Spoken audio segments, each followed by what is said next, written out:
Scenario planning for elite performance.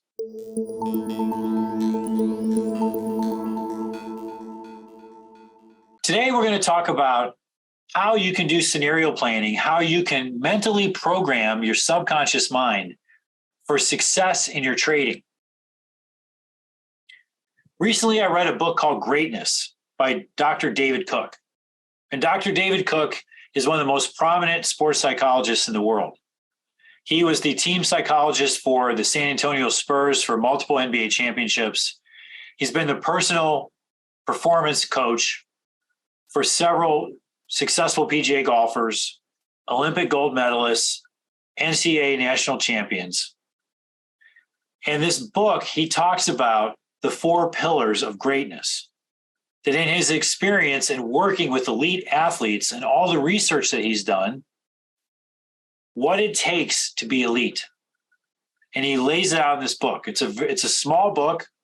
You can only get it in hardcover. I put the link here for you, so if you want to buy it, you can. It's $100, but it is worth it.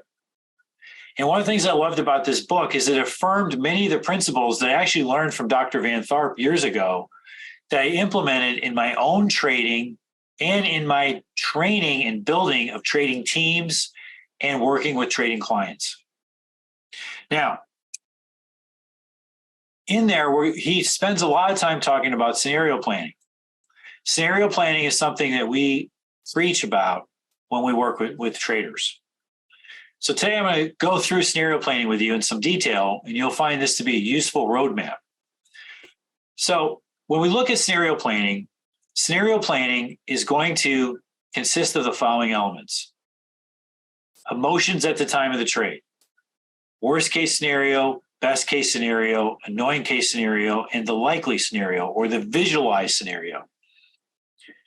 So let's talk about the worst case scenario. The worst case scenario is what is the worst case scenario for your position over your period. Could be for the day, it could be for the week, it could be for the hour, depending on what time frame you are. What is the worst thing that could happen to you? And a lot of you say, well, I get stopped out. Really? Is that the worst thing that could happen, that you get stopped out? No. Your worst case is a lot worse than that. Your worst case is there's a terrorist attack while you're in your position. Your worst case is a central bank raises short-term interest rates or unlocks a peg, and your currency pair massively runs against you and you can't get out. So what is the worst case scenario? Now, one of the things I find is if you cannot visualize the worst case scenario, then you're in trouble because it's going to get you. So force yourself to think through. Our mind doesn't like to think about this because usually it means losing a lot of money. We don't want to go there. You need to go there. So what you do, one rule of thumb we use is use a daily average true range, use a 2 ATR daily gap against your position. So if the market gapped 2 ATRs against you immediately, how much would you lose? If you look at that number and it makes you want to go puke in a trash can, it tells you need to do something about your risk. So once we come up with this number, then what action will you take? Will you get out? Will you get out of some of the position? Will you wait and try and get back out better? What is your plan? Once you identify this plan, you're going to visualize you having the worst case scenario happen, and you're going to visualize yourself executing the plan that you laid out. Okay, then we move on to the best case scenario. People will think about the worst case. They don't think about the best case. The best case scenario is the one I find people don't even think about. Now, they'll see the trade working and they're good about that, but they don't see something amazing happening to them, like the same kind of scenario. You could be short S&Ps when a terrorist attack happens and bam, you have a windfall profit on your hands. So what is the best case scenario over your period? And then we can use the same daily 2 average true range gap as a test, but we can actually put it in our favor. How much money do we make? And if this happens, what action will you take? Will you get out? Will you take some of the position off? Will you hold it and ride it? Will you hedge it with options? What strategy would you use? Thinking this through. Now, we move on to the annoying case scenario.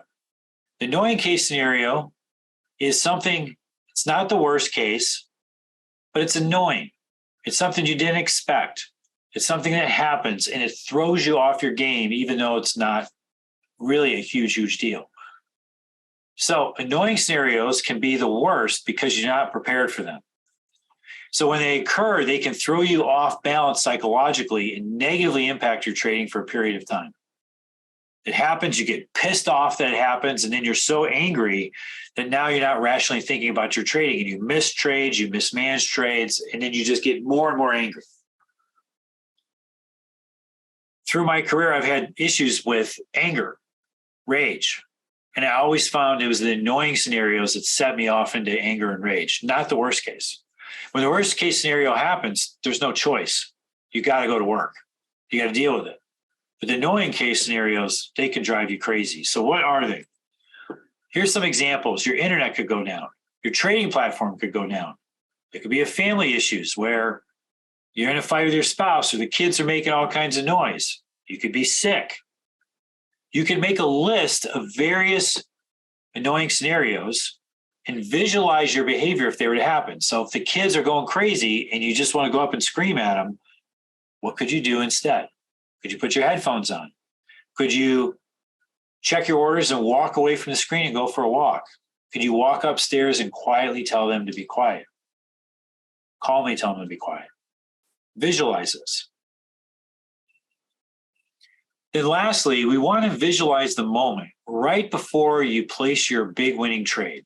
So if you have a trade idea, I want you to visualize, and this can happen two ways. This could happen, you have a trading plan, and now the trade is setting up, or it could happen where you're day trading or something and the setup emerges.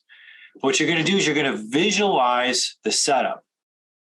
You're going to visualize when you see it, you're going to be aware of any emotions you feel. Do you feel anxiety? Do you feel excitement? Do you feel reluctance? And then you're going to see yourself placing the trade, placing your stop, placing your targets, placing your peel, putting everything on. Then you're going to see the trade unfold. And then you're going to visualize how you managed the trade. Did you peel the trade? How did you exit? Did you sell high? Did you sell low on market breaking? What kind of retracements did you have to sit through? Did it go straight up, or did it go up and come back and go up and come back and go up and come back? Did it go up right away, or did you have to wait a while? Were there any economic numbers that came out while you were in the trade? What decisions did you need to make as a result of that economic number? Did you take the trade through the close? Was it a weekday or was it a weekend? How long was your market closed before it opens in the next session? Did you need to peel or hedge at the end of the day? How much? How much did you peel or how much did you hedge? If you hedged, what strategy did you choose and why? Did you do an option strategy? Which option strategy did you do? Did you buy vol? Did you sell vol? Did you do spreads? What strikes did you pick? What expirations did you pick? And you visualize all of this being played out. Now, it sounds like a lot, and in some respects it is. And it will take a little bit of time, but this time is so well worth it. Because if you go through all these scenarios, you do the worst case, you do the best case, you do the annoying case, and then you go through the unfolding of your trade, you'll have prepared yourself. You'll have programmed your subconscious mind.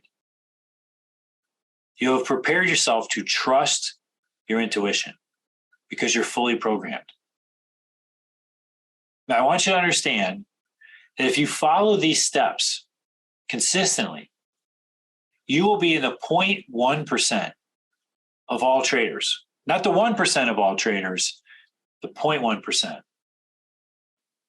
Look, I have trained so many successful traders.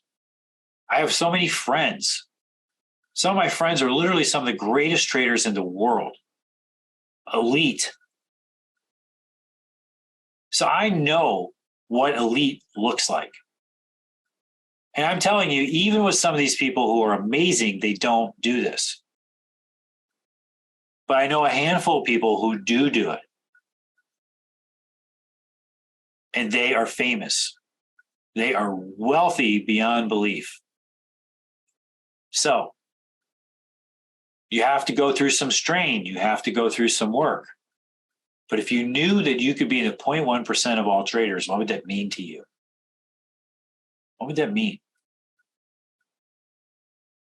Do you want to be elite or not? These are the kind of things you do to be elite. That's why we have Trader Tip Tuesday.